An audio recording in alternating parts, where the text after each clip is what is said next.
Impact Family, impacting the world through healthy family. Shalom, sahabat Impact Family yang dikasih Tuhan. Saudara-saudara, sangat unik ya waktu kita berbicara tentang iman.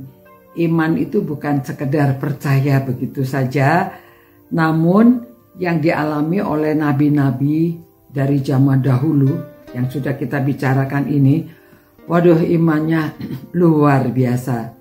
Ya, kita tidak tahu ya kalau kita itu harus menjalani hidup seperti mereka, apakah kita bisa? Memang kalau ada yang bertanya, karena Allah memang memilih orang-orang tertentu untuk melaksanakan tugas-tugas yang diberikan. Karena Tuhan tahu mungkin orang-orang ini yang dapat melakukan. Ya, seperti contoh yang iman yang luar biasa itu Abraham ya. Jadi di Ibrani pasal 11 ayat 17 berkata demikian. Karena iman tatkala dicobai, Abraham mempersembahkan Ishak. Ia yang telah menerima janji itu rela mempersembahkan anaknya yang tunggal. Ya, rela. Walaupun kepadanya telah dikatakan, keturunan yang berasal dari Ishaklah yang akan disebut keturunanmu. Ia berpikir bahwa Allah berkuasa membangkitkan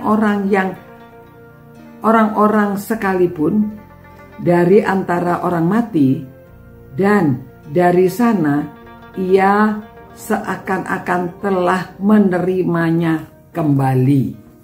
Saudara-saudara, pada waktu Abraham diminta mempersembahkan Ishak, saudara, kita bisa membayangkan ya, sudah tunggu begitu lama, 75 tahun disuruh keluar dari negara asalnya, sudah dan Tuhan menjanjikan dia akan menjadi bangsa yang besar, akan diberkati, keturunannya akan seperti bintang di langit atau seperti pasir di laut. Waduh, tetapi sudah umur 100 tahun baru anaknya diberikan.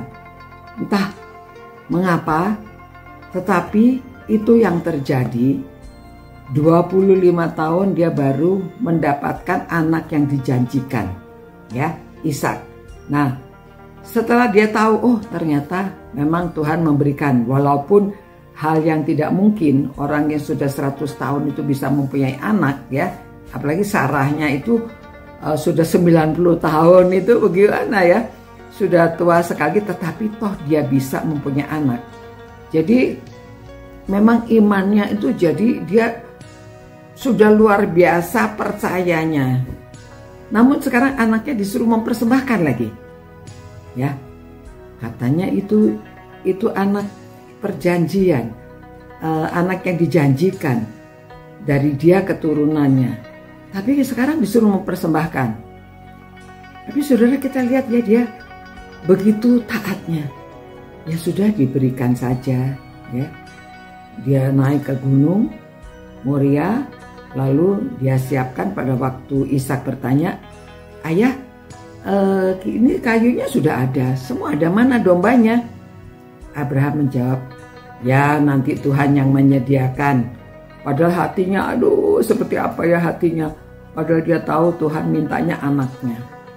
Nah pada waktu itu ucapannya nanti Tuhan yang menyediakan.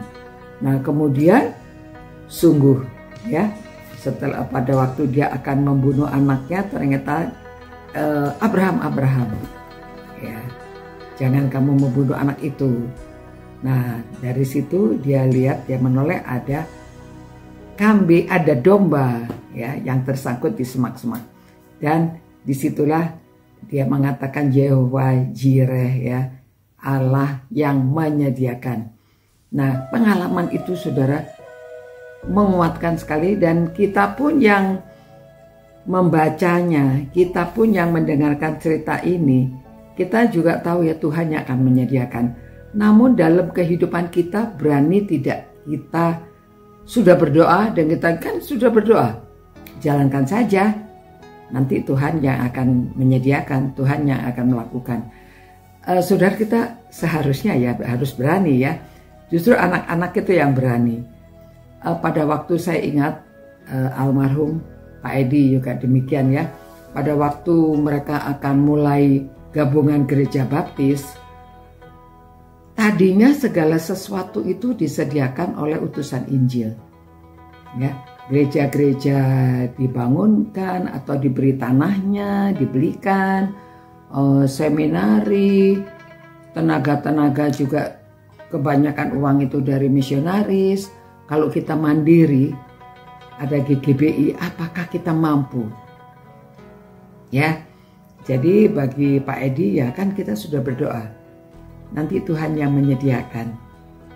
Ya walaupun pada waktu itu ya mulai dari tidak ada apa-apa. Ya, karena seminari sudah ditutup, tidak diadakan lagi kuliahnya, dia diselesaikan. Dan semua perjanjian itu diberhentikan, semua dibekukan.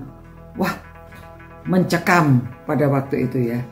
Bagaimana ini? Kita dari mulai tadinya semua disuplai, sekarang kita harus mandiri, apakah bisa? Tetapi ya jadi bapak-bapak pendeta pendahulu kita itu juga punya iman.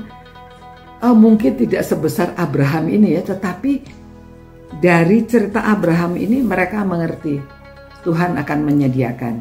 Jadi mereka hanya bekerja kan sudah berdoa. Nanti Tuhan yang akan menyediakan. Nah ya, ternyata sampai sekarang gabungan gereja baptis berdiri. Walaupun jalannya itu perlahan, tetapi ya memang Tuhan yang menyediakan ya. Ada gereja-gereja, ada seminari, bahkan seminarinya ada 4 ya.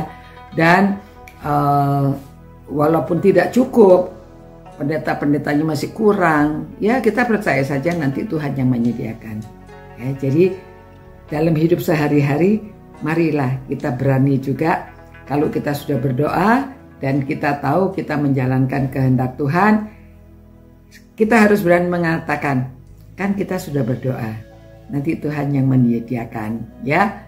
Atau why worry when we can pray. Jadi kalau kita bisa berdoa, kenapa mesti khawatir gitu ya. Mari saudara-saudara kita bersyukur bisa meneladani iman Abraham ini. Dan kita harus berani melangkah pada waktu kita sudah berdoa, kita serahkan kepada Tuhan. Tuhan, terima kasih Tuhan. Teladan-teladan dari bapak-bapak, nabi-nabi, bapak-bapak perjanjian yang dulu-dulu ya Tuhan, dari nabi-nabi itu, dan juga orang-orang yang sudah beriman yang mendahului kami. Mereka begitu beriman ya Tuhan. Mereka berkata, kalau sudah berdoa kita tidak usah khawatir. Kita sudah berdoa, Tuhan yang akan menyediakan.